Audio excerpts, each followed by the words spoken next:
Bonjour à toutes et à tous, bienvenue sur Raconte-moi un ovni. Je vous présente aujourd'hui le comité admin. Né de l'envie d'avoir un petit groupe libre et indépendant, moi-même et deux de mes amis avons créé ce comité. Il n'a pas vocation à devenir plus gros, mais il nous permet d'avoir une structure sur laquelle nous pouvons faire reposer nos actions afin qu'elles aient un impact plus important. Sur ce, je vous laisse, bonne écoute et à bientôt. Ciao. Bonjour à tous et bienvenue sur Raconte-moi un ovni. On a décidé de faire une petite vidéo aujourd'hui avec Georges. Salut Georges. Bonjour et bonjour à tous. Donc on a décidé de se faire cette petite vidéo parce qu'on a fait évoluer un petit peu notre statut d'administrateur du forum qui maintenant est devenu une entité un petit peu d'archives plus que de discussion comme ça a pu être à l'époque il y a quelques années. Et on avait envie d'aller un petit peu plus loin dans cette optique et donc on a fait une petite création d'un comité ensemble. Donc voilà, est-ce que tu veux ajouter quelque chose sur cette petite présentation, Georges? Ben non, pas grand-chose, hein. Bon, si ce n'est que voilà, ce que tu dis sur le forum, c'est vrai. Maintenant, il sert surtout d'archivage de documents et on va dire de hotspot pour avoir des informations. Il y a quand même des discussions qui ont toujours cours, hein. Il y a toujours des nouveaux cas qui sont apportés ou des discussions sur les phénomènes d'actualité. Mais effectivement, c'est vrai qu'on a eu cette envie-là de passer à une autre forme avec les roues de discussion plus directe et en plus petit format. Mais je pense que c'est juste le lot des forums internet en ce moment, quoi. Ouais, tout à fait, tout à fait. C'est vrai que aujourd'hui, c'est moins un média, on va dire, utilisé pour échanger. C'est vrai qu'aujourd'hui, les réseaux sociaux sont vraiment l'endroit où il y a vraiment tous les échanges aujourd'hui.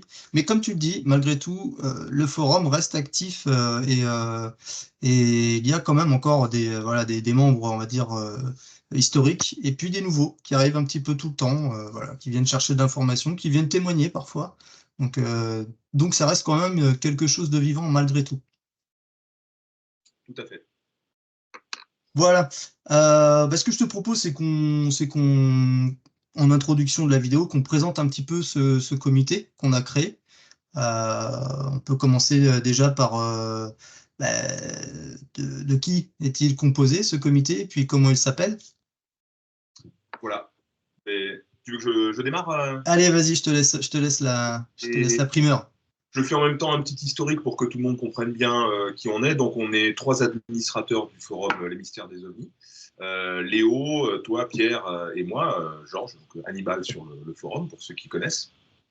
Et ça fait un petit moment que pour aider à la modération, puis pour discuter de trucs dont on avait envie de parler juste entre nous, on a créé un petit groupe WhatsApp pour discuter. Et puis au bout de quelques années, ce groupe WhatsApp est devenu finalement, on a trouvé une bonne plateforme de discussion pour un format forum, entre guillemets, plus petit, plus resserré, plus efficace.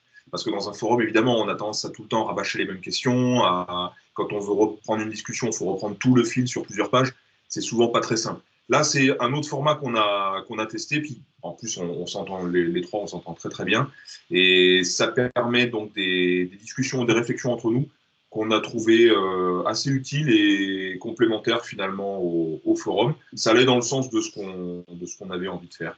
Ou pas pour révolutionner le milieu ufologique, on n'a pas cette prétention, mais au moins nous, pour essayer de suivre ce qui se passe, notamment avec l'évolution de ce qui se passe aux États-Unis, et puis certainement dans le monde. Ouais, tout à fait, Georges. C'est une très bonne présentation. C'est vrai que moi, j'ajouterais le fait que euh, le, le- l'envie de créer ce comité est née de ça, de ces discussions hein, sur WhatsApp, et de finalement de pouvoir de créer ce comité. Donc, on va l'appeler, hein, on l'a appelé tout simplement le comité admin. Donc, il pourrait se lire admin, mais non, non, c'est bien admin pour administrateur finalement. Et donc, le fait de créer cette entité qui n'a pas de structure officielle, voilà, hein, c'est juste un comité entre nous, voilà. Mais ça permet, voilà, de pouvoir avoir une structure sur laquelle se reposer et pour aller un peu plus loin parfois si on a des enquêtes ou voilà, des demandes plus ou moins officielles qui peuvent être faites. Donc ça permet d'avoir un poids un peu plus important que si on était une seule personne. Et ça permet aussi de se protéger, si tant est qu'il y ait besoin de se protéger, derrière une entité plutôt que de mettre son nom en avant. Parfois, ça peut être utile. Je partage la tâche, simplement. Exactement. Donc c'est un petit peu comme ça qu'est né ce comité. Et voilà pourquoi il s'appelle comité admin, hein, tout simplement parce qu'on est des administrateurs d'un forum et qu'on n'a pas voulu chercher plus loin et que ça tombait très bien comme nom. Voilà. On a également créé un logo pour ce comité.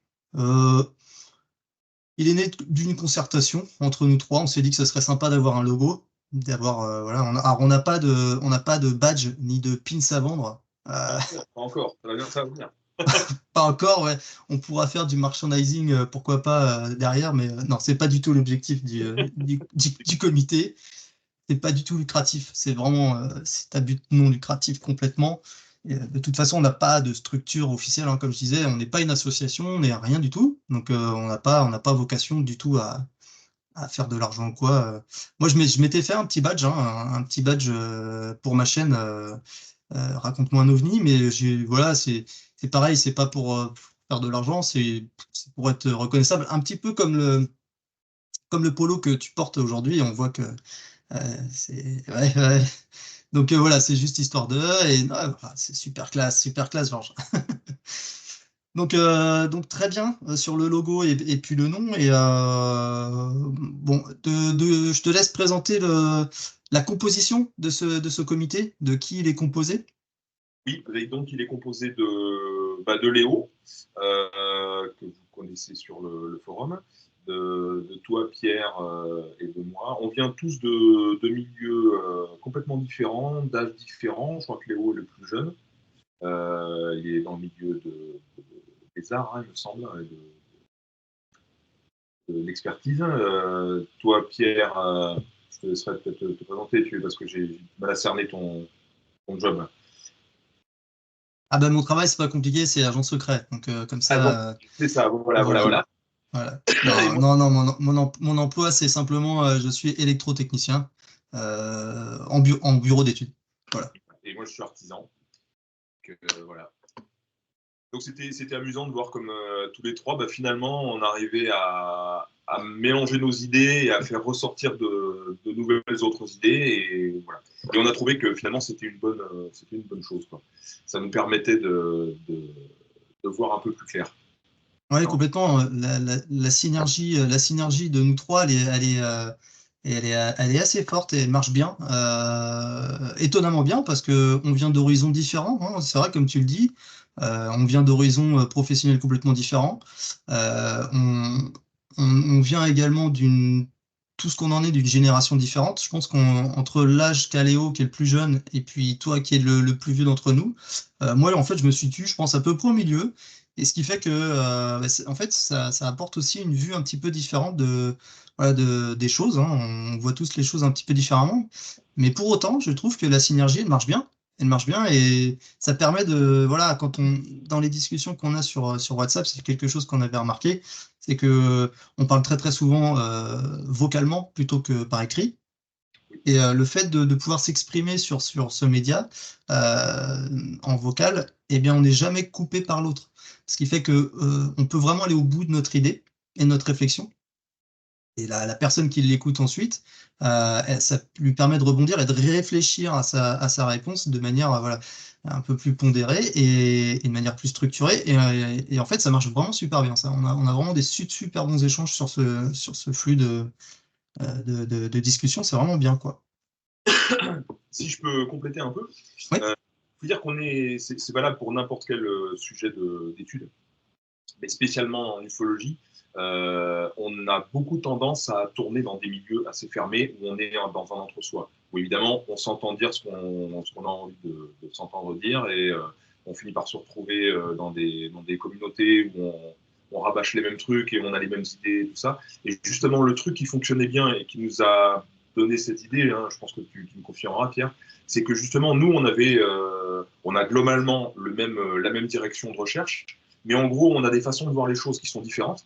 Et le fait de savoir s'écouter, de pouvoir s'écouter à travers ce lien WhatsApp, mais ça pourrait être autre chose, ça permet de vraiment développer nos idées. Ça nous ouvre d'autres trucs ou d'autres idées d'action, comme on va parler plus tard.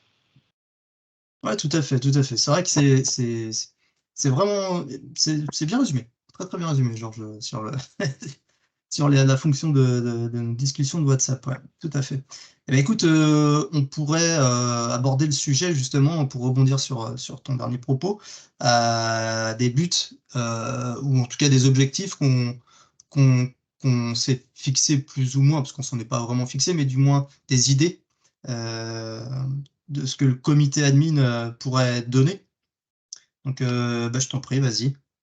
Ben, on s'est rendu compte qu'on pouvait non seulement avoir des réflexions, mais on s'est aperçu, notamment, ben, je pense que c'est surtout l'action de Léo auprès du gouvernement on se souvient de sa fabuleuse et héroïque action auprès de la plateforme, comment ça s'appelait déjà Agora. C'était une Agora. application Agora, ouais, ouais. Il a réussi, grâce à la communauté ufologique, d'ufologues, à faire réagir un ministre. Et on s'est rendu compte que ben, bon, on pouvait faire des choses. Alors, toi, Pierre ou Léo, vous aviez déjà eu des actions auprès des députés, par exemple, ou des élus locaux, en envoyant des courriers, en essayant d'attirer leur attention sur ce qui était en train de se passer. Et puis, ben, à force de réfléchir avec nos trois cerveaux, on se rend compte que ben, même à tout petit niveau, parce qu'il faut quand même remettre les choses à leur place. On est à tout petit niveau, hein, on est Tout à qu'un fait. comité et on n'a pas la prétention de révolutionner le milieu. Ben, finalement, on pouvait quand même faire quelques trucs, au moins exister sur la scène ufologique, ne serait-ce que pour se tenir au courant, et essayer de ramer dans le bon sens, avec quelques actions. Donc, tu Tout à veux... fait, tout à fait. C'est vraiment ça. Ouais. Le truc, c'est que, comme tu le dis, bon, il y a toujours dans cette communauté ufologique française des têtes un petit peu plus connues que d'autres. Néanmoins, il y a toujours des gens bah, comme nous finalement, hein, comme tu le dis, on est des petits et on n'a pas la prétention de devenir des grands d'ailleurs. Mais ça n'empêche que on peut faire à notre niveau, on peut déjà faire des choses quoi. On peut déjà essayer de secouer un peu le cocotier pour voir si on peut récolter des choses. Et ça peut fonctionner, hein. Comme tu le dis, on a écrit des lettres aux députés de France pour les informer plus qu'autre chose du phénomène OVNI et de l'importance que nous, on pense qu'on devrait y apporter et que nos représentants devraient en tout cas y accorder de l'importance. Alors, encore une fois, il faut évidemment remettre les choses dans leur contexte. On va pas demander, on n'est pas des foufous de la soucoupe, hein, on va pas demander à ce que nos députés ou que le président de la République s'occupe de ça en priorité. On est très conscient que c'est un sujet qui a de l'importance pour nous, mais qui n'est pas la priorité forcément des gouvernements, et on en a bien conscience. Néanmoins, on peut essayer au moins de les informer et de leur apporter une information minimum. Voilà. Et preuve en est que ça marche, hein. Bon là, Georges, pour l'enregistrement, je ne peux pas mettre d'image, te partager une image, mais lorsque je ferai le montage, je partagerai les images. Mais il s'avère que on a reçu des réponses à nos lettres. Alors moi, j'ai reçu 2 réponses de mémoire à mes lettres aux députés. J'avais dû en écrire 5. J'avais écrit à 5 députés différents. J'en ai reçu 2, donc c'est des réponses policées, hein, c'est pas des voilà, mais des réponses quand même, voilà, qui démontrent que le courrier est au moins arrivé entre les mains des députés, ça je sais pas, mais en tout cas au moins de leur secrétariat, et au moins l'information a été portée jusqu'à eux. Donc c'est déjà pas mal de réussir à faire ça et d'avoir des réponses. Mais comme quoi, si les citoyens le faisaient un peu plus, peut-être que l'information, oui, pourrait aller un petit peu plus loin et peut-être que nos députés pourraient prendre ces informations en considération. Mais Mais effectivement, le fait de pouvoir justement y associer, pour en revenir à notre comité, pour y associer notre comité, bah, ça peut permettre d'avoir voilà, un poids un petit peu plus important à y apporter à ces lettres. Mm. Oui, c'est là où je veux en venir. C'est vrai que quand on a lancé ces histoires de courrier, on a eu 2 vagues de courriers qu'on a envoyés, même Oui, avec avant. Chaque fois, l'idée est juste de les informer, en se doutant bien que la plupart vont même pas regarder ce qui est écrit dedans et que dès qu'ils vont voir le mot ovni ou pan, ils vont passer. Mais il suffit qu'il y en ait quelques-uns qui prêtent attention, qui se penchent un peu sur le truc. Il suffit qu'il y ait d'autres initiatives de ce type qui arrivent sur leur table pour qu'au bout d'un moment, ils se disent ah, il y a peut-être quand même un truc. Alors, on est resté très prudent dans la façon dont on a formulé ça. On a formulé ça très rationnel, en attirant leur attention sur ce qui était en train de se passer aux États-Unis et sur les initiatives qu'il y avait eu en France, notamment avec Sigma 2, et la possibilité qui était faite de faire des vraies recherches scientifiques sur le sujet, et juste en appelant à ça. En disant, voilà, on n'est pas en train d'essayer de vous convaincre qu'ils sont déjà là et que le cauchemar a déjà commencé, comme David Vincent, mais que ça serait bien qu'ils se penchent un peu sur le sujet et qu'ils ne laissent pas, encore une fois, les autres pays nous passer devant sur des sujets cruciaux comme ça. Parce que de toute façon, de deux choses l'une, hein, ou c'est rien du tout, où on se trompe et voilà, bon, bah, dans ce cas, c'est pas très grave. Ou alors, c'est réellement exogène, et là, ça vaut le coup de se pencher sur le sujet quand même. Ça vaut le coup de mettre un petit peu de rond de financer quelques recherches sérieuses pour essayer de voir ce qui est en train d'arriver. On se souvient de Cometa. Hein. tout à fait, tout à fait. Mais de toute façon, en France, on n'est pas en reste. Hein. Si, entre Cometa et puis aujourd'hui Sigma 2, je veux dire, on a quand même du sérieux et du concret en France. Donc, c'est vrai qu'au niveau, on va dire, politique, on sent qu'il y a une réticence, forcément, parce que c'est un sujet qui est sensible, et dans tous les sens du terme. Et bon, on, on verra ce que ça donnera, ce que les députés en feront, en tout cas.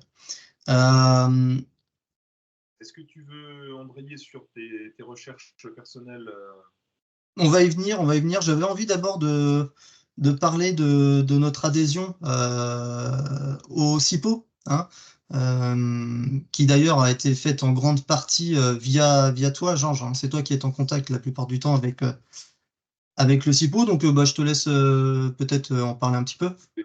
Oui, voilà, bah, ça s'est fait. Le CIPO, donc c'est un groupement d'ufologues et d'associations ufologiques français qui cherchent à donner du poids aux démarches qui se font en France. Et donc on a été contacté par le CIPO quand ils ont vu sur le forum, quand ils ont vu les actions qu'on essayait de mener à notre petit niveau.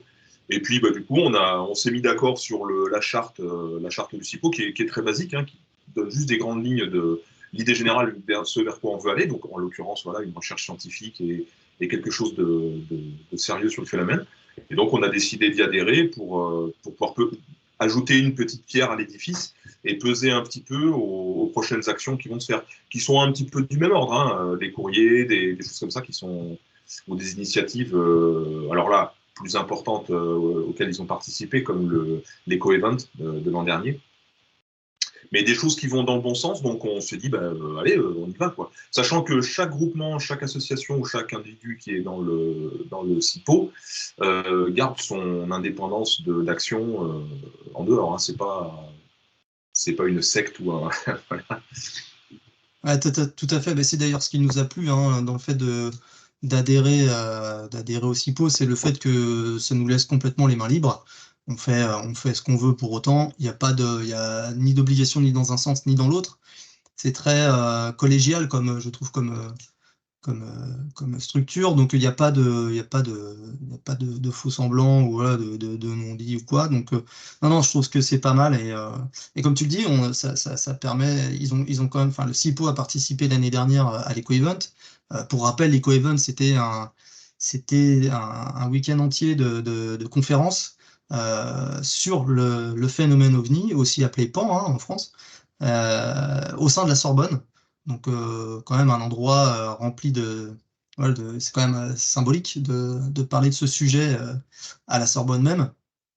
Ça démontre tout le sérieux du sujet et toute l'importance que finalement nous on y prête et et qui est légitime.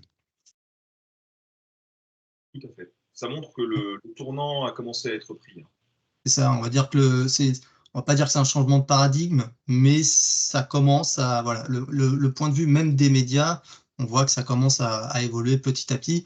Même si en France, c'est pas évident hein, de faire bouger les lignes, on le voit bien hein, quand il y a des sujets qui viennent d'outre-Atlantique sur le sujet, qui pourtant sont des sujets pris très très au sérieux là-bas. Bon, on voit que le traitement parfois médiatique en France n'est pas forcément à la hauteur de ce qu'il faudrait, mais on peut pas changer non plus le point de vue des médias sur le sujet. Ça fait 70 ans que le sujet est un petit peu porté au ridicule. Bon, le faire passer du côté sérieux, c'est compliqué, on le voit bien. Et puis on n'est pas aidé parfois par des yeux berlus qui, qui malheureusement voilà, font des choses qui parfois peuvent être vraiment complètement dingues. Hein. Comme on s'amuse à se le rappeler entre nous, mais voilà, il y a eu un documentaire sur Raël il n'y a pas longtemps. Bon voilà, ça apporte pas que du crédit, malheureusement, à la recherche sérieuse sur le sujet. Passer derrière. Exactement. Euh, Bah, écoute, on peut passer au sujet, oui, de la petite enquête que j'ai menée pour le compte du comité admin. En fait, voilà, pour présenter rapidement la situation, en 2014 et 2015, on a eu une vague de survol de nos centrales nucléaires en France, parce qu'on a appelé à l'époque des drones. Voilà. Les médias les appelaient des drones, mais il s'avère que ces fameux drones n'ont jamais été filmés, aucune image n'a été diffusée de ces engins, et ce qui fait que finalement, on en reste sur le terme OVNI hein, pour objet volant non identifié. Finalement, des drones, ok, mais à partir du moment où on n'a qu'une image pour nous prouver que c'est un drone, ça reste un objet volant non identifié. À cela s'ajoute le fait que un des directeurs de centrale, la centrale de Blayais hein, à l'époque, avait devant les médias dit officiellement que lui, non, non, c'était pas un drone qui avait survolé sa centrale, c'était un OVNI, parce qu'il ne l'avait pas identifié. C'était un engin volant non identifié. Voilà. Donc suite à ça, moi à l'époque, je m'étais beaucoup penché sur le sujet, parce que j'avais quand même, je trouvais ça très très bizarre, cette affaire. Et on avait très très peu d'informations. Hein. J'avais à l'époque récolté à droite, à gauche, j'ai fait une espèce de pot pourri de plein d'informations. J'ai un dossier de plus de 110 pages avec voilà, des extraits d'articles, et voilà, des conversations, bref, un peu de tout. Et voilà, on est arrivé en 2024, donc ça fait 10 ans. Et donc en fin d'année dernière, en fin 2023, je me suis dit, mais comment on pourrait relancer un petit peu la machine? C'est quand même bizarre, ça fait plus de 10 ans. Il y a eu des enquêtes quand les médias à l'époque posaient des questions. La réponse était non, non, il y a une enquête qui est en cours, on ne commente pas une enquête qui est en cours. Très bien. Mais ça fait 10 ans et on n'a toujours pas de réponse. Ces enquêtes n'ont mené à rien, ou alors en tout cas silence radio. Donc, comment faire pour amener le sujet un petit peu plus loin?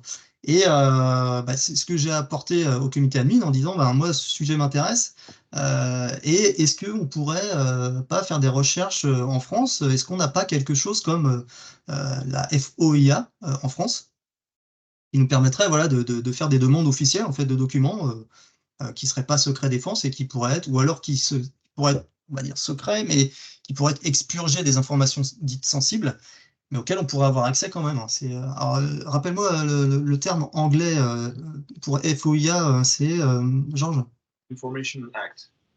Ouais, c'est ça, c'est ça. Ok. Et donc, on s'est renseigné là-dessus et on est tombé sur une institution en France qui s'appelle la CADA, donc CADA, et qui a pour mission de donner l'accès aux documents administratifs en France. Donc, c'est pas vraiment la FOIA, puisque n'importe qui ne peut pas demander des informations sur n'importe quoi. C'est vraiment quelque chose qui a attrait à l'administration française. D'ailleurs, toi, Georges, je crois que c'est toi qui avais appelé la CADA en premier, hein? Oui, c'est moi qui les ai contactés en premier pour voir un petit peu dans quelle marge on pouvait poser des questions, comment il fallait adresser la chose et la procédure à suivre. Et bon, au final, c'est assez proche de la loi FOIA américaine, hein, sauf que là, il faut passer par un tribunal pour la loi FOIA. Nous, là, c'est la CADA qui fait tout le boulot et qui fait qui ensuite répond ou pas, enfin, qui donne une réponse à celui qui a fait la demande. Mais apparemment, ils font le boulot de façon assez sérieuse, hein, Ouais, comme tu as pu le ouais, voir. ouais, tout à fait. Et différence notable quand même par rapport à la FOIA, de ce que j'en connais, la FOIA c'est payant. C'est pas gratuit. L'accès aux données est payante. Et alors qu'en France c'est gratuit, hein, complètement gratuit. C'est payé par nos impôts. C'est voilà, il y a pas d'histoire d'argent là-dedans. Donc d'ailleurs si jamais vous écoutez cette vidéo et que vous avez des documents administratifs à demander que vous n'arrivez pas à y avoir accès, n'hésitez pas à passer par la CADA, hein. C'est vraiment, c'est comme le dit Georges, c'est une officine très sérieuse, hein. Ils prennent vraiment en considération les demandes. Il n'y a pas de souci là-dessus. Preuve en est, hein, on a ensuite rédigé, en partant de la base de la centrale et de la déclaration d'incident de la centrale nucléaire du Blayais, on s'est dit, bah, est-ce qu'on ne pourrait pas justement utiliser la CADA pour pousser un petit peu plus loin l'enquête finalement. Et donc on a fait une demande à la CADA, enfin avant de faire une demande à la CADA, on a envoyé une lettre qu'on a rédigée ensemble, hein, collégialement, euh, à EDF, qui est celui qui utilise la centrale nucléaire du Blayais. Et on a également envoyé une lettre à l'IRSN, hein, l'Institut de radioprotection. Et donc, on peut saisir la CADA à partir du moment où, un mois après la demande, on n'a pas de réponse. Et un mois après les lettres qu'on a envoyées par recommandé, nous n'avons pas obtenu de réponse, j'ai donc saisi la CADA. Donc c'est assez simple, hein, c'est un formulaire à faire en ligne, en y incluant les documents preuves de l'envoi de nos documents, le document lui-même. Et puis ensuite, la CADA nous répond qu'elle va étudier la demande en commission. Et suite à cela, elle se rapproche là du coup d'EDF et puis les RSN pour leur demander bah, une réponse. Voilà. Et, eh bien ça marchait puisqu'on a reçu une réponse. On a reçu une réponse de la part d'EDF. Donc je ne mettrai pas la lettre d'EDF dans la vidéo, je l'inclurai pas. Malheureusement, pourquoi? Parce que EDF m'a demandé explicitement dans la lettre de ne pas communiquer le contenu de cette lettre. Donc je vous rassure, je ne tiendrai pas de secret là-dessus. C'est une réponse de non-recevoir, hein. Voilà, il cite simplement des textes de loi, on se protège, voilà, ça touche à la sécurité nationale en gros. Réponse négative, néanmoins réponse négative, mais pas réponse négative dans tous les sens du terme, puisque ils ne disent pas qu'ils n'ont pas de documents. Parce que, à préciser, dans notre demande, on demandait les documents écrits sur cet incident de survol de la centrale de Blayais. On demandait également les rapports d'enquête, si rapport il y avait, et on demandait également les images de tout le système de caméra qu'il peut y avoir de la centrale.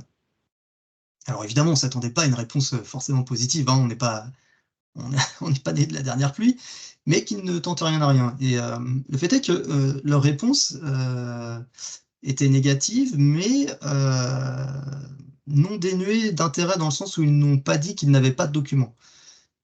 Voilà, donc ça permet quand même voilà, de voir qu'il y a quelque chose derrière. Alors les RSN, eux, m'ont fait une réponse par mail et m'ont renvoyé vers le ministère de l'Environnement.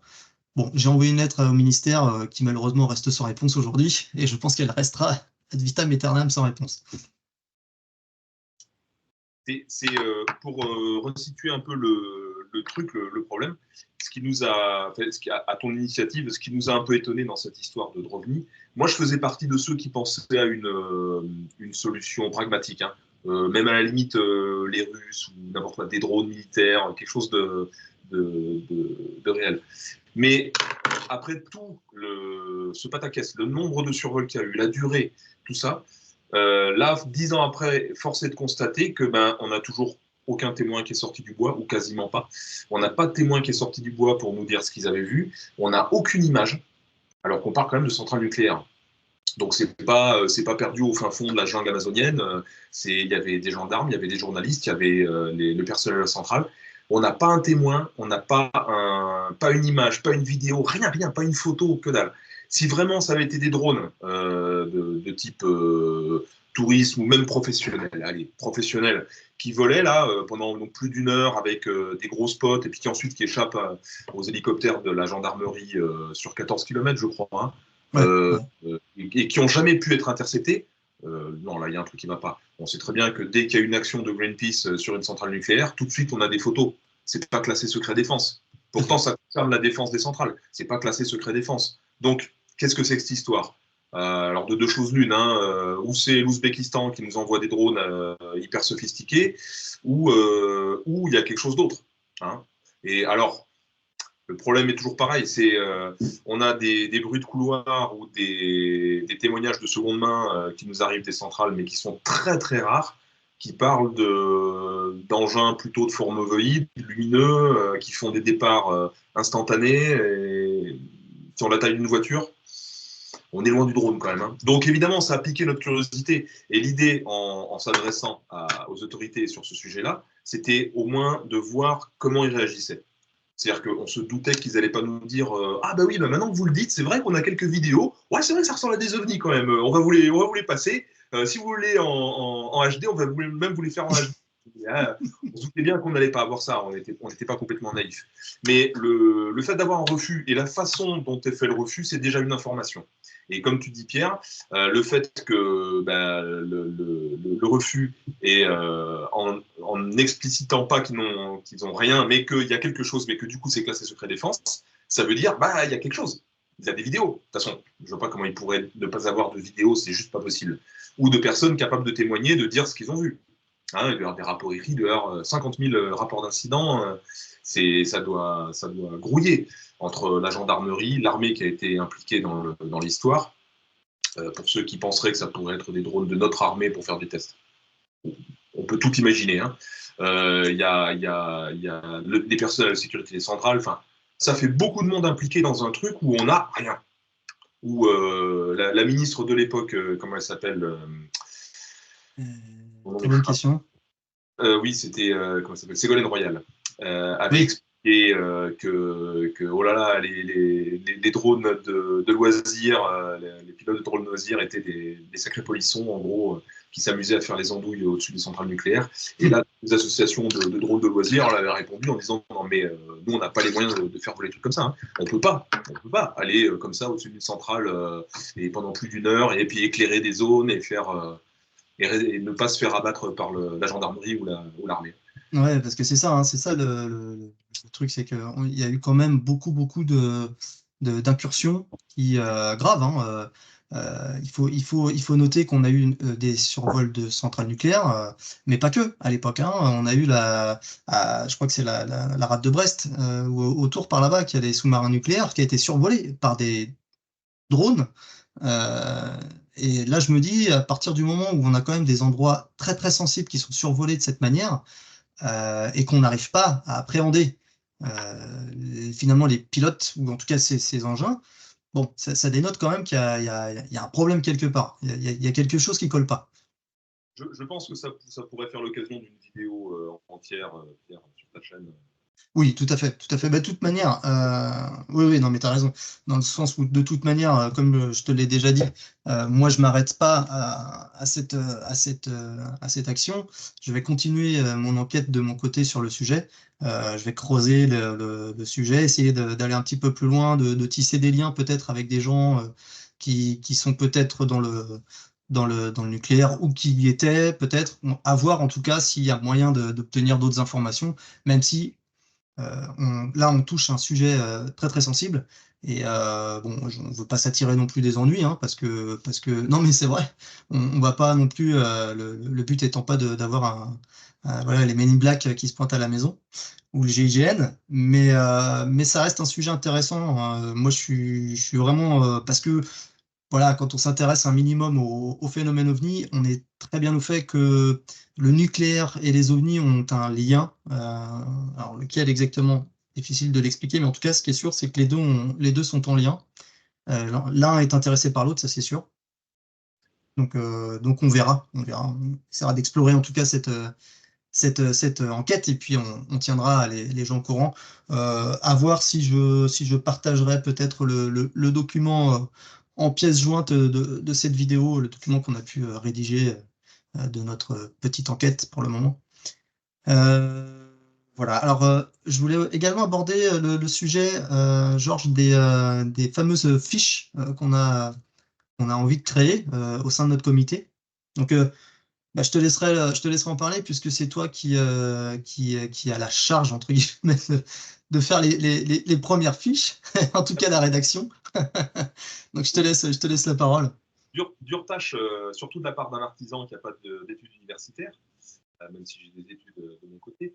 Mais l'idée était on s'est dit, ça c'est arrivé à Léo notamment, d'avoir affaire à des journalistes, ou d'abord à présenter publiquement la chose. Et on s'est dit, mais en fait, c'est vrai que c'est une bonne façon d'organiser nos idées, d'avoir des petites fiches comme font les politiques quand ils doivent faire un discours, ou un directeur d'entreprise, ou quelqu'un qui doit parler publiquement, ou simplement pour un étudiant qui doit se remémorer quelques points clés avant son examen, d'avoir des petites fiches qui rappellent les principaux points à avoir en tête. Parce que des fois, on se dit après l'interview ou après la rencontre, on se dit, mince, j'ai oublié de parler de ça, ou j'aurais dû embrayer sur ça, ou répondre, ou un nom qui va nous échapper, une date.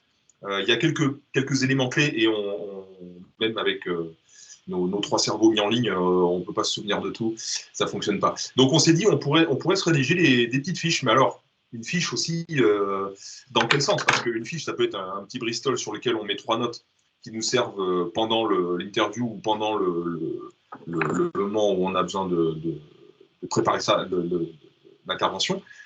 Mais le problème, c'est qu'on se retrouve très vite. Par exemple, là, j'ai commencé par les faits importants dans l'ufologie. Et là, je le savais, on sait tous, ça commence loin, dans l'Antiquité.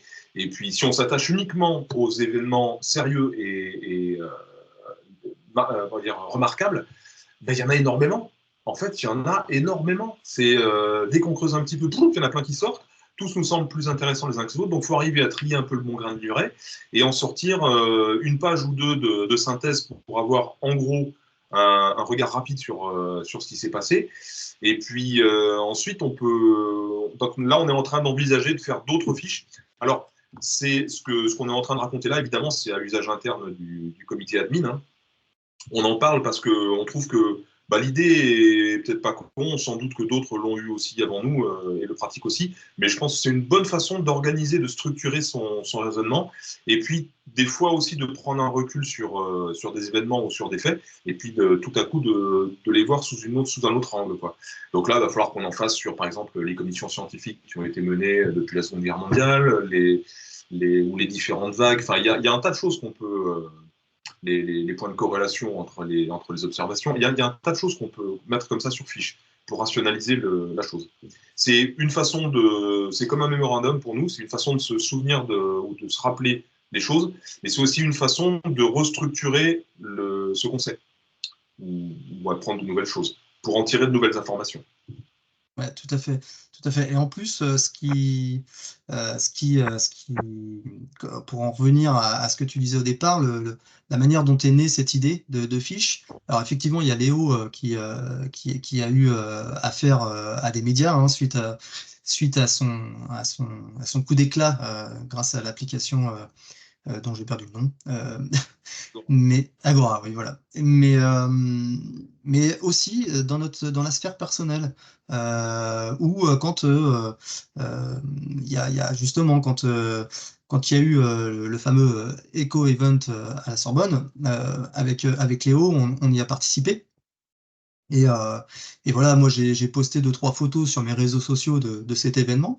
Et le fait est que voilà, un ou deux week-ends après, à rencontrer des amis, mes amis m'ont dit, mais tiens, t'étais à la Sorbonne, qu'est-ce que tu faisais là-bas? Donc voilà, j'aborde le sujet des ovnis, chose que je fais pas forcément tous les week-ends avec mes amis, hein, parce que c'est pas un sujet facile forcément à discuter, en tout cas de manière, voilà, j'aborde pas forcément ce sujet, j'ai pas envie de saouler tout le monde avec ça. Même s'ils le savent très bien, hein, que c'est un sujet qui pour moi est important, hein. Mais voilà, là c'est eux qui m'ont abordé, qui m'ont posé des questions.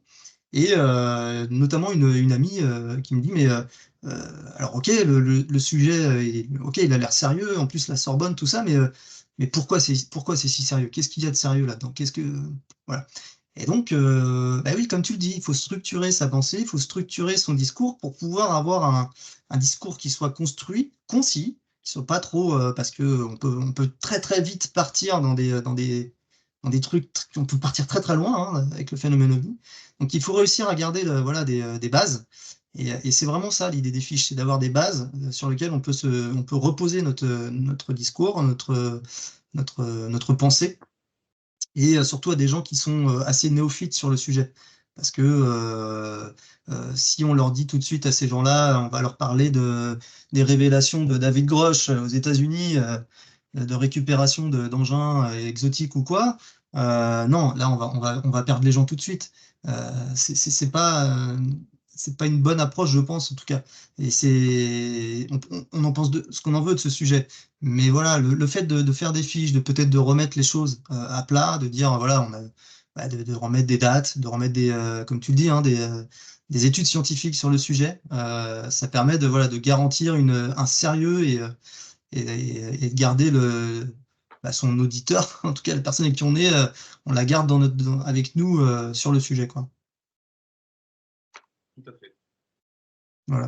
C'est un très bon exercice d'abord quand on est ufologue, alors peut-être comme vous qui nous regardez actuellement, hein, qui avait déjà une idée un petit peu avancée sur la question, qui avait déjà eu des lectures ou suivi un petit peu cette actualité-là. Discuter avec nos proches, parce qu'on parle d'un sujet maintenant qui est, entre guillemets, officiel, qui est devenu normal, mais qui est devenu normal pour ceux qui le connaissent. Pour ceux qui ne le connaissent pas, ça reste un truc de farfelu. Dès qu'on dit le mot extraterrestre, ça y est, on est où OVNI. OVNI égale extraterrestre égale fou furieux. Donc, trouver le moyen et rationaliser ses idées pour en parler à nos proches, dans un premier temps, bah, c'est déjà pas mal. C'est déjà pas mal. Et c'est là qu'on se rend compte qu'il faut structurer un petit peu ses idées pour pouvoir leur en parler. D'ailleurs, à ce propos-là, je trouve que ça devient de plus en plus facile. Je trouve que ça devient de plus en plus normal. Ça rentre dans le langage courant, ça rentre dans les idées normales. Et en plus, il faut bien admettre que ce qui se passe depuis 2017 aux États-Unis là, nous aide à présenter ça comme quelque chose de maintenant normal. Voilà. Les choses ont changé, maintenant c'est plus un truc complètement farfelu. Il y a une ufologie sérieuse, il y a depuis le début, hein, mais c'était dur à faire reconnaître. Ouais, tout à fait. Et puis j'ajouterais à ça que dans le monde dans lequel on vit, aujourd'hui, moi je le vois avec, j'ai des enfants qui sont pas très vieux, donc qui regardent des dessins animés, des choses comme ça. Et le sujet des ovnis, vraiment général, hein, qui peut inclure la vie extraterrestre, etc., ça les choque pas du tout, les enfants. Ils sont vraiment. Il y a beaucoup en fait de choses qui aujourd'hui parlent de ça.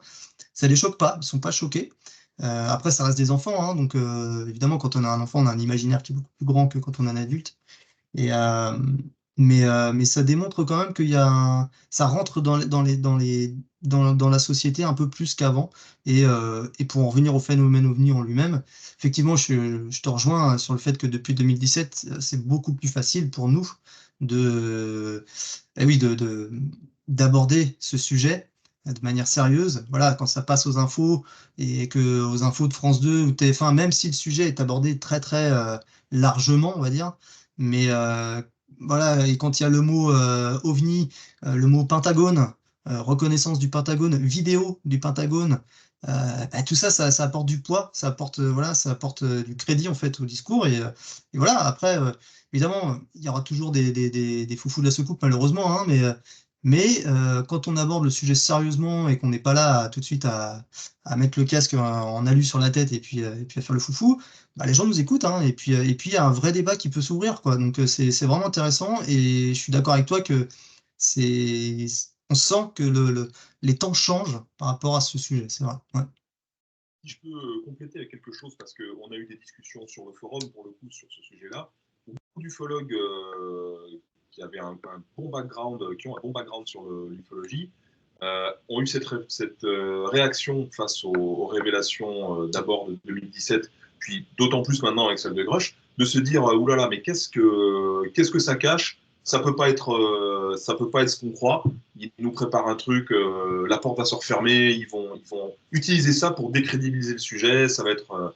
Alors, je comprends tout à fait le raisonnement, et c'est vrai tous, on a pu avoir cette tendance de se dire, mais il est où le piège là? Comment ça se fait que tout à coup, alors qu'on leur demandait rien, tout à coup, ils se mettent à nous balancer des vidéos, ils font parler les pilotes. Comment ça se fait? Le Pentagone reconnaît le phénomène. Qu'est-ce que c'est que ce truc? Maintenant, on voit la Commission de l'énergie atomique américaine qui nous met sur son site des cas ovnis de son cru. Enfin, qu'est-ce que ça veut dire tout ça? Et puis, au final, ce qu'il en ressort plusieurs années après, ben, c'est qu'on a eu tort de se méfier et que finalement, l'option positive est en train plus ou moins de se révéler. C'est-à-dire que là, on le voit avec le dernier rapport de l'ARO, qui dit, en gros, alors ils répondent, ils se débrouillent pour tortiller un peu, hein, c'est encore un autre débat là-dessus, mais en gros, ils disent, on n'a pas de preuves de vie extraterrestre. Mais en gros, ils reconnaissent qu'il y a un problème. On le voit dans tous les documents de l'ARO. Hein, ils reconnaissent qu'il y a un survol, notamment, je pense aux documents déclassifiés très récemment. Hein. Ils reconnaissent qu'il y a un sérieux problème. Il faut collecter les informations pour comprendre ce que c'est, puisque visiblement, ça n'est ni russe ni chinois. Et donc là, on est passé à un stade où il y a peut-être 10 ans de ça, on n'aurait jamais imaginé en être là, à se dire, ça y est, le phénomène est vraiment reconnu. On en est à, est-ce qu'ils ont récupéré quelque chose ou pas? Et là, ils sont encore à s'arc-bouter, à non, on n'a rien, on n'a aucune preuve. Et d'ailleurs, comme à chaque fois, avec que ce soit l'US Air Force ou l'ARO maintenant, ou Blue Book à l'époque, ils ont une façon assez maladroite de s'y prendre, à croire que c'est une tradition chez eux, pour répondre légèrement à côté de la question, ou ignorer sciemment ce que des lanceurs d'alerte ou des témoins leur disent, ou des documents qu'on leur met sous le nez. Et bon, il y aura tout un débat là-dessus. Hein. Mais ça laisse quand même songeur sur ce qu'il peut y avoir derrière tout ça. Ouais, tout à fait. Je reste ouvert, hein, il faut se méfier de pas courir trop vite aux conclusions. Enfin, quand même, je trouve ça, l'ensemble est assez encourageant. Ouais. C'est vraiment, ouais, c'est un. De toute façon, si on remet les choses dans le contexte, hein, il y a 15 ans de ça, on n'aurait jamais cru que on en serait là aujourd'hui. Je veux dire, dans la reconnaissance du phénomène ovni. Il y a 10 ans, les ovnis n'existaient pas. C'était pas reconnu. Oui, bah, c'est bien, ça doit être encore une météorite ou un ballon sonde voilà, ou un ballon de baudruche, que sais-je. Bon, maintenant, voilà, on est quand même ailleurs, on est beaucoup plus loin que ça. On en est maintenant à se dire, ok, les ovnis, il y en a, et il y en a qu'on a du mal à expliquer. On ne sait pas ce que c'est, et on sait pas, on sait pas. Donc, ouais, il faut récolter des données. En fait, ils en sont tous là, hein, même la NASA, on est là. Donc, c'est quand même hyper intéressant, et ouais, c'est pour ça que nous, dans notre France, eh ben, on peut essayer voilà, d'essayer de faire avancer un petit peu les choses. Hein. Et on le voit qu'en Europe, hein, ça peut commencer. Là, il y a un député européen, Guerrero, qui a porté le sujet au niveau européen. On verra bien ce que ça donnera, hein, mais déjà, c'est pas mal, quoi.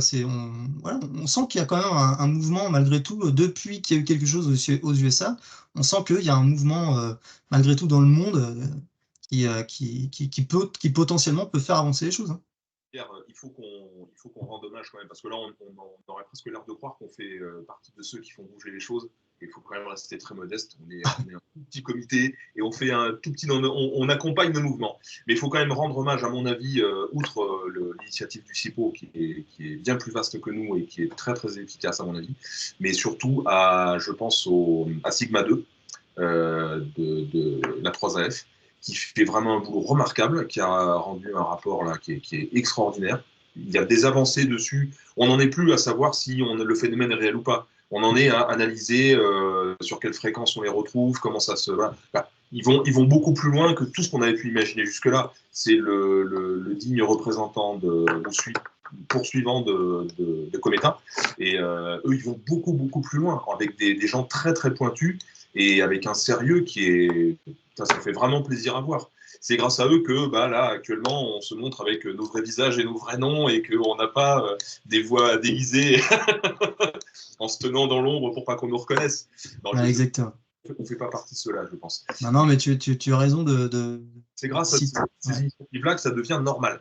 Ouais, tout à fait. Et tu as raison, hein, d'ailleurs, on retrouve très très souvent le mot rapport Cometa dans la bouche de ceux qui s'occupent du sujet aux États-Unis. Pour eux, on sent que c'est un socle, hein, c'est vraiment une des bases des révélations qu'il y a aujourd'hui, hein, vraiment. Hein. Et ça sort de la France, quoi, hein, cocorico. Hein. Mais vraiment, c'est un rapport historique, hein, le rapport Cometa pour le sujet. Et comme tu le dis, Sigma 2 a fait un rapport qui est extraordinaire. Franchement, il est en plus scientifiquement, il est assez poussé et il est difficilement contestable. C'est vraiment un très très bon document et ouais, de très haute qualité. Ouais. Mm. Tout à fait. Ok, bah écoute, Georges, je voulais juste, on va terminer la vidéo. Voilà, tu vois, on est à 50 minutes et quelques. Je te propose, allez, on va aller jusqu'à 1 heure et quelques. Je te propose de nous parler de tes lectures du moment, car Georges, ça n'existe pas, tu es un, un lecteur assidu de, de bouquins ufologiques historiques. Alors, je dois dire que ouais, j'aime bien en fait relire mes classiques. Parce que, évidemment, quand on connaît un petit peu nos classiques, sans vouloir revenir à avant-guerre, hein, mais on se rend compte que l'ufologie ne date pas d'il y a 20 ans. Comme on en a parlé déjà, mon grand-père, déjà dans les années 70, était très très féru d'ufologie, il avait déjà beaucoup de bouquins. C'était loin d'être aussi sérieux que ce qu'on a maintenant. Mais je me dis que, surtout au vu de ce qui est en train de se passer actuellement avec l'affaire Grush, et pas que, hein, mais les vidéos du Nimitz, enfin, tout ce qui est en train d'évoluer en ce moment aux États-Unis qu'on n'aurait jamais imaginé avant, c'est en train de changer la donne. Et maintenant, toute la question est de savoir, d'essayer d'avoir un recul, disons, pour voir vers où ça nous amène. Si tout ça est cohérent par rapport aux théories qu'on va formuler, nous, comité admin ou dans la communauté ufologique en général, et si tout ça peut prendre un sens quand on prend un certain recul sur ce que les autres ont dit avant nous. Et ça permet aussi de garder un petit peu de modestie, ce qui est une qualité ou une vertu qui manque un petit peu des fois dans l'ufologie, et pourvu qu'on en soit préservé, j'espère, parce que franchement, plus je lis des bouquins anciens, et plus je me rends compte que il y a un tas d'auteurs qui avaient déjà tout compris. Alors, je vais commencer, je ne vais pas vous ressortir tous les bouquins que j'ai lus depuis le début de l'année, parce que c'est vrai que j'en bouffe pas mal, je me débrouille pour lire tous les matins. C'est mon petit credo. Moi, j'attaque assez tôt le matin et je m'octroie un petit moment pour bouquiner. J'ai utilisé ce bouquin, c'est un livre de Michel Bougard. Je l'ai utilisé notamment pour nos fiches techniques parce qu'il fait un très bon rappel des faits ufologiques anciens. Alors, j'ai utilisé aussi d'autres ouvrages, mais celui-là, vraiment, je le recommande pour ça. C'est un livre qui date des années 70. Voilà, je ne sais pas si on le voit bien. Ouais, si, nickel. Ouais. Ouais. Voilà. Alors évidemment, il n'est plus édité, on le trouve sur Internet sans trop de problèmes. Et Michel Bougard donc faisait partie de la COBEPS, de la SOBEPS. Je ne veux pas dire de bêtises, c'est de la SOBEPS. Oui, parce qu'ils ont changé le nom, je crois. Donc c'est la Belgique, hein? Comment? En Belgique. C'est Belgique, hein, c'est ça. Ouais. C'est Belgique, c'est un bouquin européen. Et alors, c'est là qu'on voit que grâce soit rendue à cette association incroyable. À cette époque-là, déjà, ils avaient fait des pas énormes dans le sérieux de la recherche ufologique. C'est-à-dire, tout ce qui met dedans est ultra fouillé. Il y a un travail d'historien pour les cas anciens et il y a un gros travail de synthèse. Bon, il n'est pas tout seul, hein, comme il dit, il a dirigé la rédaction du bouquin, mais vraiment, je le recommande. Et c'est un bouquin qui date des années 70, donc qui est maintenant assez ancien. Je peux vous le dire parce que je suis né dans les années 70. Donc, c'est pas nouveau, quoi. Mais vraiment, moi, il m'a épaté, notamment dans le répertoire de cas depuis l'Antiquité.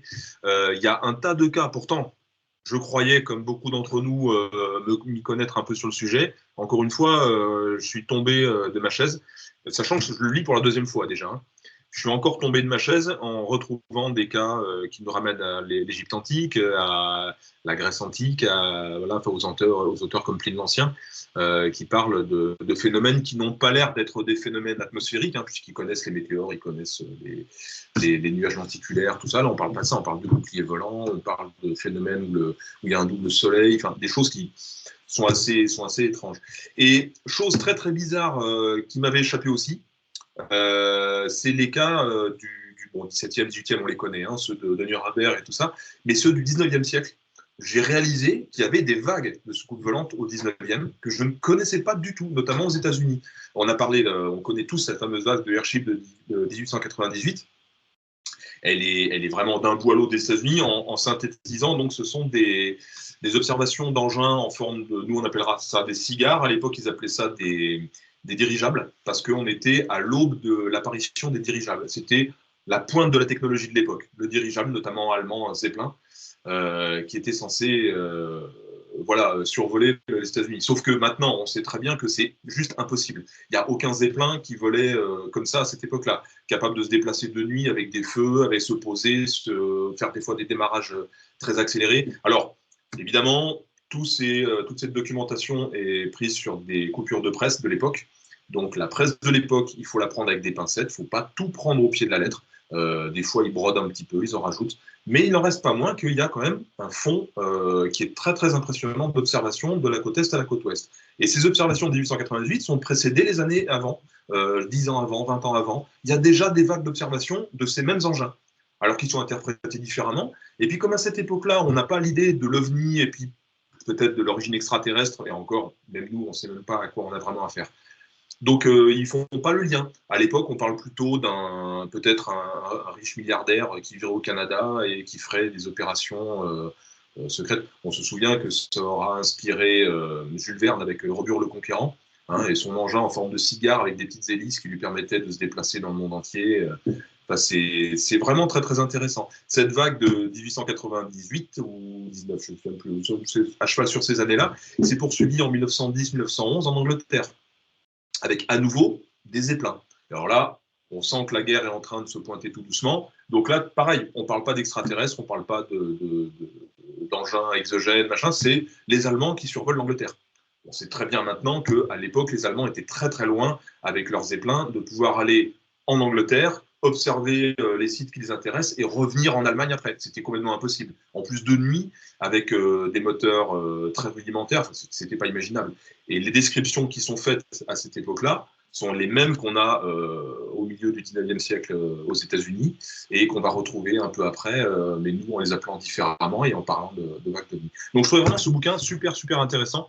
Outre qu'il parle évidemment, il ne parle pas que de ça, il parle d'un tas d'autres cas qui sont très, très intéressants au Brésil. Il essaie de faire un peu une synthèse de tout ça. Petit détail intéressant que j'ai noté dans son bouquin, c'est qu'en 1972, il y a déjà des observations de triangles au-dessus de la Belgique. Je trouvais ça amusant. C'est comme quoi, voilà, les choses se répètent et ne sont pas aussi caricaturales que ce qu'on voudrait bien croire, quoi. Ensuite, j'ai eu toute une suite pour revenir un petit peu sur la raison pour laquelle je lis ces bouquins. J'ai lu quelques bouquins qui correspondent à la période des années 50, parce que l'idée était de savoir si Grush a raison, si effectivement il y a eu des récupérations d'engins aux États-Unis depuis l'après-guerre, voire même peut-être un peu avant. Comment interpréter les actions du Pentagone ou leur réaction face au phénomène qui se manifestait en 1947? Comment interpréter ça et voir si ça colle ou pas dans le contexte de l'époque. Donc pour ça, j'ai Ruppelt, Keiho, Heineck, voilà. Et notamment un que j'avais omis de relire depuis un petit moment, c'est Frank Edwards, donc dans une vieille édition française, du nouveau sur les soucoupes volantes. Alors évidemment, c'est la version française.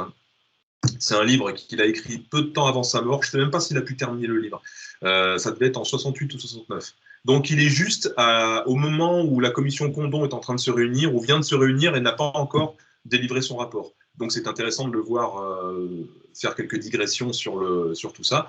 Frank Edwards, c'est un journaliste américain de l'époque qui a suivi toute l'arrivée du phénomène OVNI depuis 1947 et qui donc était là en 52, 54 quand ça bruissait beaucoup au Pentagone. Et il y a eu ce moment où le Pentagone était à deux doigts. C'est ce que disent tous, Keiho, Ruppelt, on le sent ou on le lit clairement dans leur bouquin. C'était un moment où le Pentagone était à deux doigts, ou le gouvernement américain, d'admettre que oui, effectivement, ils étaient survolés par des engins exogènes. Et puis, il y a un tournant qui s'est pris, il y a une décision qui a été prise, l'aile dure a gagné, et ils ont refermé le truc, et on est parti sur le projet, notamment Grudge, et puis ensuite Blue Book, qui ont été ciment qui a fermé le cas. Bon, à noter quand même que Frank Edwards, bon, pareil comme tous les auteurs d'ufologie, il nous fait tout un répertoire de cas de ces périodes, c'est assez intéressant. Il donne un ton sur l'ambiance qu'il y avait à l'époque, qui est assez intéressant. On voit il avait encore une petite dent contre Heineck, mais c'est l'époque où Heineck commençait à ruer un peu dans les brancards et à secouer l'US Air Force. Donc il lui accorde ça quand même. Il dit quand même que Heineck est quand même sérieux, ça passe pas mal. Mais alors, détail intéressant, il est journaliste et on aurait bien aimé qu'il affine un petit peu ses sources. Et à un moment donné, il parle des cas relevés par des astronautes et il parle de notamment Gordon Cooper et sa mission. On ne sait plus, c'est Gemini ou Mercury, la mission de. Cooper, c'est Mercury, peut-être bien? Alors, je veux pas dire de bêtises. Alors, parce qu'il a fait les deux, Cooper. Hein, Ah oui, d'accord, ok. Ouais, c'est pour ça que je m'en mêle un peu. C'était en 63, quand il a fait plusieurs fois le tour de la Terre tout seul dans sa capsule et qu'il a ramené sa capsule aux instruments. Il aurait vu au-dessus de Perth en Australie un engin avec une traînée rouge et des traînées vertes avec des machins. Ça aurait été vu depuis le personnel de la station d'observatoire de Perth et ça aurait été repris par la chaîne CBS de l'époque plusieurs fois. Or, j'ai vérifié dans le bouquin de Gordon Cooper, qui est ici, et que je vous recommande grandement, mais je vais en parler après. Et Gordon Cooper dit très clairement, à un moment donné, il parle de cette mission, de son retour, et il dit, alors pour les ovnis, il n'y a aucun problème, ça existe, tout ça, moi j'en ai vu, tout ce que vous voulez. Par contre, quelqu'un a dit, alors il ne dit pas Frank Edwards, mais c'est de Frank Edwards qu'il s'agit, puis peut-être d'autres, quelqu'un a dit que j'avais vu quelque chose au-dessus de l'Australie pendant mes tours où j'étais tout seul. Il dit, mais rien du tout, j'ai rien vu du tout. J'étais trop occupé à essayer de récupérer ma capsule parce qu'il avait un problème technique. J'ai jamais vu ce truc-là. Donc bon, il faut quand même enlever ça du crédit de Frank Edwards. Il y a des petits accros. Alors peut-être qu'il s'est laissé emporter par l'élan. Bon, il faut quand même lui accorder par contre que dès les années 60, donc il parle de JANAP, JANAP 146. Hein, la fameuse ordonnance pour faire taire les pilotes dont a parlé plus loin Jean-Gabriel Grélé. Et donc même lui déjà à l'époque a repéré ça et les textes qui ont suivi et qui ont l'air de vouloir verrouiller, empêcher les gens de parler de leurs observations. Donc c'était assez intéressant. Et assez étonnamment et assez tôt, finalement, parce que ça arrive plus tard pour l'ensemble du monde ufologique, il parle déjà du lien entre le nucléaire et les ovnis. C'est-à-dire qu'à cette époque-là, on n'a pas encore fait ce lien, on n'a pas toutes les observations, et on n'a pas fait ce lien avec les installations nucléaires américaines et les observations qu'il y a aux États-Unis, qui ont l'air de montrer une corrélation, qui a été mis ensuite très en lumière par Velasco, notamment, et les gens du CNES, mais puis par beaucoup d'autres. Hein. Lui, déjà, il a déjà pressenti ce truc. Puis ensuite, donc, là, je suis en train de terminer le bouquin de Gordon Cooper, alors que c'est un gars que je bade énormément, parce que donc je vous le remets que vous puissiez voir le bouquin. Nous ne sommes pas seuls dans l'espace. C'est un type qui est un pur héros de la conquête spatiale, comme les États-Unis ou d'autres pays en ont connu, et qui a pilote d'essai, qui pilotait déjà à l'âge de 11 ans, enfin qui est un gars incroyable, quoi, qui a peur de rien, qui est complètement... Et alors, Gordon Cooper, avant d'être pilote sur les missions Mercury et Gemini, de bosser pour la NASA, avait, pour l'US Air Force, fait des patrouilles au-dessus de l'Allemagne, où il a pu observer et essayer de prendre en chasse des engins en forme d'ovoïde ou de disques métalliques qui survolaient la frontière. Alors, comme il a dit à l'époque, il pensait que ça pouvait être des engins russes, enfin soviétiques.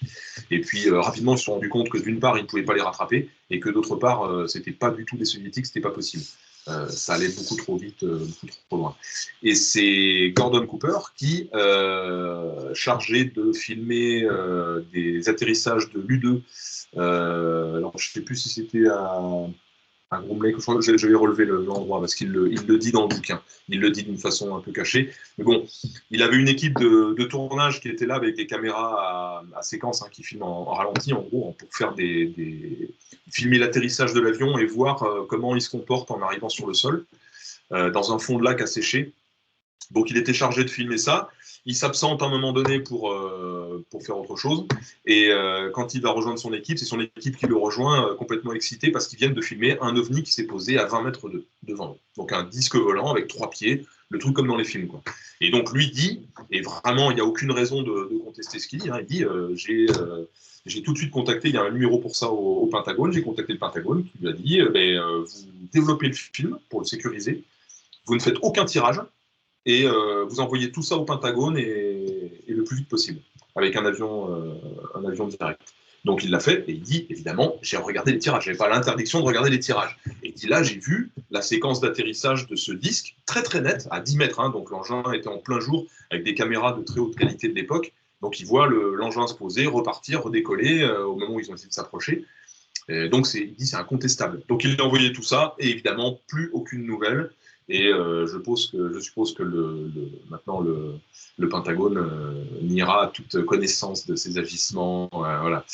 Alors, Gordon Cooper, il a suivi les programmes Apollo au début des programmes Apollo, avec Apollo 1 où il a perdu plusieurs copains. Et ensuite, il va se faire embaucher chez Disney. Et c'est là où ça part un peu en sucette, en 77. Et c'est là que c'est bien dommage. On en parlait encore ce matin, Pierre. Il se fait contacter par une nana et alors il a vécu tellement de trucs incroyables. Il a vu la Terre depuis l'espace, il a vu des ovnis, il a vu tout ça, il a une vie vraiment incroyable et il va tomber dans le panneau de cette nana. Alors là, c'est mon jugement à moi. Hein. Après, chacun est libre de l'interpréter comme il veut, mais une nana qui va l'embobiner, qui a un petit background officiel. Elle a travaillé un peu à la Maison Blanche, elle a fait un peu des trucs. Elle a l'air plutôt mignonne, on sent dans la façon dont il en parle. Et il se laisse séduire. Et en gros, elle va l'utiliser. Alors là, c'est moi qui fais une synthèse, et c'est mon commentaire à moi, évidemment, ça n'implique que mon propre jugement. Il va l'embobiner dans une espèce de petite magouille où visiblement elle cherche à récupérer du fric et à utiliser la réputation de Gordon Cooper et d'autres scientifiques sur un espèce de projet farfelu où elle est censée être en contact avec des entités extraterrestres. Et le problème, c'est qu'il y a une suite d'événements qui fait qu'elle va lui présenter des éléments de preuve ou des trucs qui vont se réaliser, mais qui auraient pu se réaliser de toute façon, hein, comme une réparation à faire sur la navette spatiale de l'époque. Bah ouais, peut-être coup de bol, quoi.